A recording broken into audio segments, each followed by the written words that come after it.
You're tuned into Recovery TV, the voice of hope, with your host, John J. Tossoni Jr. Discussions and information on addiction and mental health issues. Here's your host, John J. Tossoni Jr., with today's guest. Welcome to another edition of Recovery TV, and I'm your host, John Tossoni. Narcan, please pick it up. It saves lives. You can put it in your purse, leave it in your car, take it out of your car at night, bring it in the house, but it saves lives. We're saving so many people with Narcan. You can get it at CVS, other locations, URI. Please just pick one up.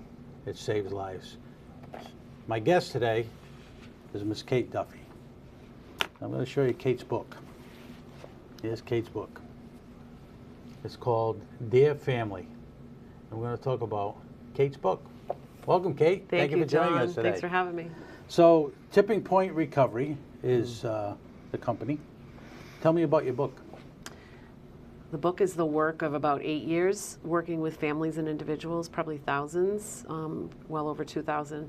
And it is a framework that is described by our families as a solution that gets them out of the chaos of addiction and onto a path of recovery, and also a path that helps them help their loved one.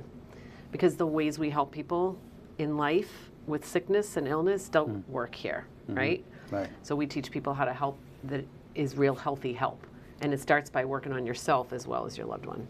So there's many times that someone who faces addiction really burns bridges, you know, when they leave the house that they're in, i.e. their mother, their father, their brother, their sister, relatives, because of their habits. The habits of stealing, habits of lying, habits of all sorts of things that may have their life in turmoil. So what do you say to that?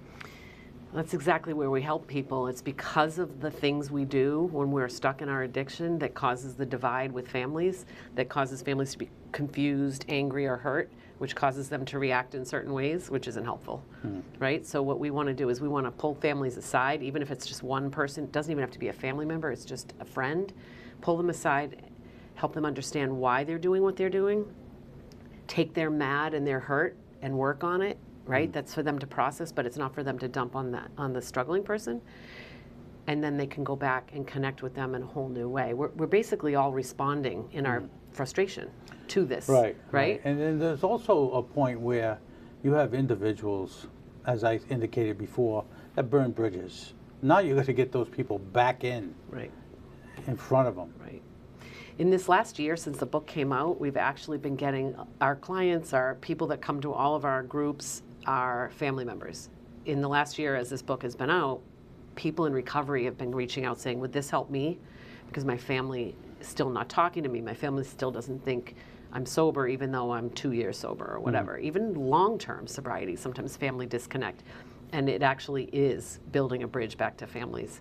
You know, when I go for coffee in the morning, you know, there's quite a few people that visit the place that I visit. And what struck me yesterday was I was in Market Basket, and a gentleman came up to me and he said, "Are you in recovery?" And I just said, "No, I'm not in recovery." "Why do you do what you do?" I said, "Because I've seen so many people suffer. So many families break up. So many people die. And if I don't get the information out, what's available to people, nobody will know." Right. Because they're in a cocoon. Right. You know, when they have little Johnny and little Sally that are using, and they've stole from them and they've ruined their lives because of it, and they don't know where to turn. That's what this show is all about. Right. Where you can go, what information you can process to help you get back to the middle. Right. Because when someone loses it, it goes so far. Both sides go so far, and it's hard to get them back to the middle. if they're being thick-headed about the whole situation. Right. Both sides can end up being thick-headed because of Right, fear. exactly. And what I say very much what you just said, but the way I say it is families see what they see. They have peripheral vision. They think their loved one is manipulative and a liar, which is how they're acting, but they think it's their core personality, when in fact it's actually a symptom of addiction. It's a trait. Right. It's a characteristic of the illness. And so this all began when I was working on call doing overdose intervention in the ER in Massachusetts. And I started to meet families, and I saw how they were showing up, rightly so, by the way. Right. Mad, confused, hurt, absolutely terrified. And I remember sitting there, I was running this family support group, and I thought, if this is where we're living, if this is the setting we're living in, it's questioning, it's our past trauma is being dumped into the conversations as family. I thought, no wonder we don't get sober in that environment. Right. We don't find recovery in that environment. And this book breaks a lot of these common myths, one of them being that your loved one has to want it. I don't agree. Our experience has been that you really can't start to want it until you start to have it. And so we bring people together to help create want, actually. That's literally what happens when people read our book or take our programs. Their addicted loved one starts to want because families created bandwidth for them to start to see things differently. It's pretty powerful. So why the book? Oh, the book had to come out because we're a private program at this point, and I wanted to reach way more people. And the hard part about writing this book was, and it's only the first, there's a couple more that are already in process of being written. There's just so much to say about it. It's Right. also extremely nuanced. This is not a black and white framework. This is a framework that it depends, right? And so getting these words down, I mean, we took such care, but the book is the beginning. People need to read the book to see if this makes sense for them. And most people that are reading it are saying, this is brilliant. And to me, it's obvious that we need a whole different framework. It's kind of like going into the family system and rippling out change. Do you know when you're in a dance with someone for 20 years and you change your feet, they change. It's just the law of cause and effect. So the book, because we wanted to reach more people, we have it for free. We have it available for free in PDF version. And then $15.99, I just needed something. What follows the book is a training, online training, for under $100. I just want people to get access to looking at this whole in a completely new way. So how many people, obviously, and I have to apologize, I didn't read it yet, but how many people gave you information into this book? Oh, a couple of thousand. Couple of thousand. Yeah, it's been really since I worked on that grant-funded position in 2015, about 10 years. It took you 10 years to write this book? Didn't take 10 years to write the book. It's taken 6 years to build the programming that supports the families, and it took me all that time to get the courage to put it down in paper. Right. And so it took about a year to get the framework crisp enough that it makes sense. There's a 35-minute video that comes as a bonus to this book that's a walkthrough of the framework. It's really, the components of the framework are, we need to understand the core problem because we're responding to the alcohol and drugs. We need to respond to the core problem. And that's very complex. That sounds really simple. Like, I know the core problem. Well, we're not responding to the core problem. We're responding to how we feel about what's happening. That's a different thing. That's feelings, right? Yeah. So I'm going to take a quick break and Sure. talk more when we come back. You're watching Recovery TV, and I'm your host, John Tossoni. We'll be right back with Kate Duffy right after these messages. And now, back to Recovery TV with your host, John J. Tossoni Jr. Recovery TV is made possible by our supporting sponsors and our title sponsor, AdCare. Now, here's John and today's guest. Welcome back to Recovery TV, and I'm your host, John Tossoni. Kate Duffy's in the house. Dear family, pick it up. It's free.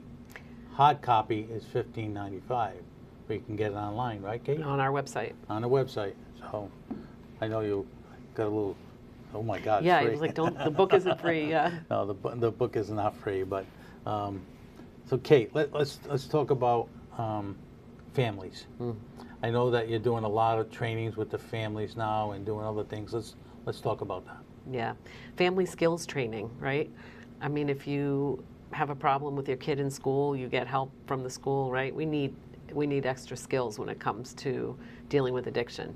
We get caught up on our loved one's roller coaster, and at that rate, nobody's really getting better. Everybody, the family gets sicker, right? It's a family disease. Right. We all know it's a family disease. We need to treat the family disease. And what I discovered when I ran this group for families, 8 years ago, when we treated the family, the loved one actually had a far greater chance of getting sober. We're tracking our outcomes. Yeah. It's pretty. I'm hearing too a lot of the kids in junior high, middle school, are experimenting with alcohol. I mean, we had a call a couple of months ago about 2 6th graders with alcohol poisoning. I don't think the parents realize that you need to lock your liquor up. You need to lock it up. It can't be in the open, because it's only a temptation for these kids to try it. And then once they try it, and God forbid they like it, now we have a bigger problem. Right. But your point to the family intervention is key. It's the proving key to the door. really high outcomes.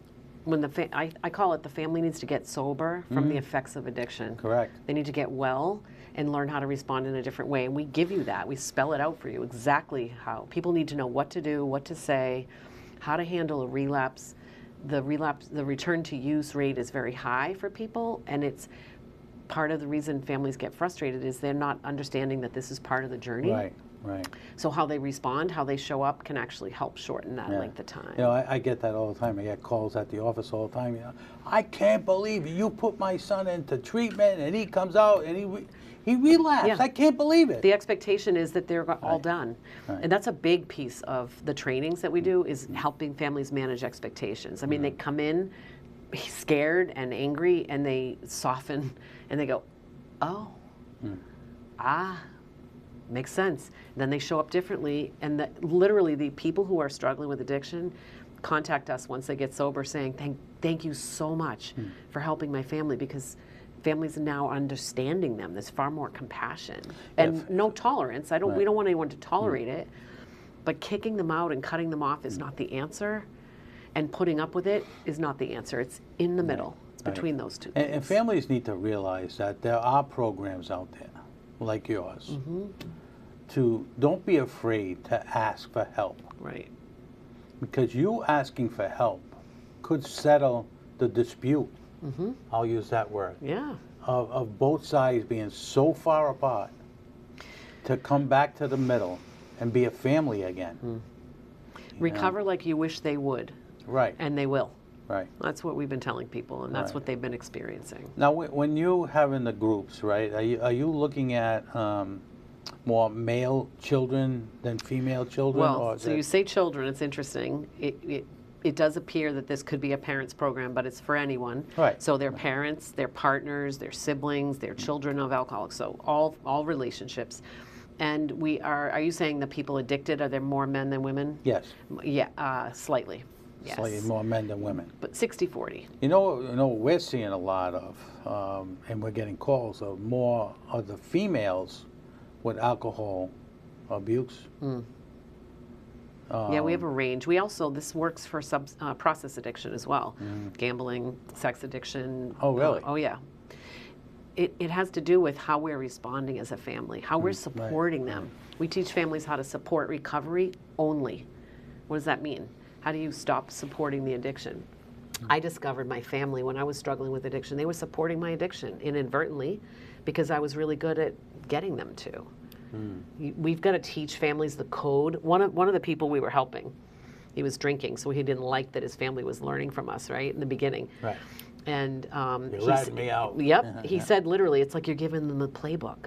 I said, exactly, Alex. And now Alex speaks on our behalf all the time. He said, it saved my life because my wife learned what not to do. She learned how to not co-sign the problem. She learned how to get stronger than my anger or my manipulation. You know, and I don't think the wives or the husbands get enough credit For sticking by people? For sticking by people, helping them through the problem. Right. Reading a book like this, Right. going to a class. Right. They deserve a lot of credit. That's usually who finds us, are the people that are trying to help. Right. But the way they're helping is, we call it, are you the case manager in the family? Are you trying to be the transportation person or the life coach? you can't do that job Right. for someone you're emotionally compromised with. Right. So we take that energy they have to help, though, and we shift it, and we teach them how to help in a healthy way, which is a game changer. Suddenly the addiction can't thrive because the lights are on. Yeah. You know? Yeah. And there's people home. Addiction wants to be under the rug, in the dark. Right. And right now, the way we're working in the system, people are told there's nothing you can do, he has to want it. And those narratives are feeding the addiction, in my opinion. What about adolescents? Do you do A work? lot of adolescents are coming forward. Yeah. A lot of families are coming with adolescents. One of our interventionists is a specialist with adolescents. Issue being, is it alcohol? Is it marijuana? Oh, it's Is it all everything? things you haven't even heard of. Really? They're finding whatever because we all want to alter ourselves. And think about it, even parents that are high functioning, they're altering themselves with drinking, with overworking, Trying to with mask the social problem. media, Right. with the phone. We're all trying to leave the moment. That's really what I think of as addiction is. I'll tell you, I give you a lot of credit putting this. It's been a program. lot to build, but I have to tell you, in my early recovery, I saw what I was doing to my family. I saw that I got away with it. I was lying to my kids.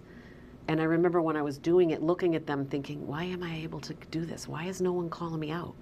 Why am I able to lie to the people that I love the most and hurt them, yet I was doing it anyway? You become someone that You're not. you're totally not. Right. And I sit in people's living rooms now and talk to people the way I wish they talked to my family, which sounds like this. Your mom's sick.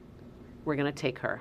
We're going to take you too because you're not crazy. You're not crazy. You feel crazy when you're living with addiction. You feel like what's true, what's not. You're confused. Yeah. And everybody needs their own program. Well, we're going to take another break because I got a big question to ask you with the next segment. You're watching Recovery TV, and I'm your host, John Tossoni. Kate Duffy's in the house. We'll be right back after these messages. And now, back to Recovery TV with your host, John J. Tossoni Jr. Recovery TV is made possible by our supporting sponsors and our title sponsor, AdCare. Now, here's John and today's guest. Welcome back to Recovery TV, and I'm your host, John Tossoni. Kate Duffy's in the house. And Kate, this beautiful book. Pick it up, $15.95. Or you can go on their website, and it's free. You can download it. So welcome, Kate, and thank you for joining us again. A heartfelt thank you for what you do to helping families. But I have to ask you this question because, you know, people always say to me, what do you mean you're not in recovery? No, I'm not in recovery, but I saw the outcast of what someone who's sick and what they can do to a family. How long have you been in recovery? It'll be 12 years in April. Wow. Yeah, Congratulations. April 14th, 2013. Thank you. Congratulations. Now, do you have children, Kate? I have 3 children. These are the kids that I was hurting so badly when they were teenagers and young 20s. Yeah, they're 35, 33, and 29. Wow. And you had told me they're ambassadors? In a loose term. Right. I wish they were working in the company. They're not. They all have successful careers, but they're big proponents of the framework because we've all healed in the last, almost 12 years through this. Yeah. There were periods where they had sort of not wanted to talk to me. I mean, I hurt them. Yeah. The things you do when you're struggling are unforgivable at times. Right. And that's what we talked about, being so far apart and then bringing it to the middle. Right, and these are bridges. Now you're in the bridge. Right. As long as you're not like the Washington Bridge and collapsing over there. I know. That's not good. But, I have to really give you kudos on what you do and how you do it. Thank you. Because I think it's well needed, mostly needed, should be needed. And I can go on and on about the need. Because we have too many people struggling with addiction. Yeah. Too many. There's a lot of gaps between all the places people need to go for help, and this is closing gaps. Families can be that filler in between. But I want to thank you for coming in today and sharing your book. Hopefully people will get it, read it. People who are struggling with families. And again, thank you for what you do. I really appreciate it. Thank you. Thank you for joining us today. My guest next week is Robin Covington. She'll be my guest next Sunday. If you see something, say something. Have a great week.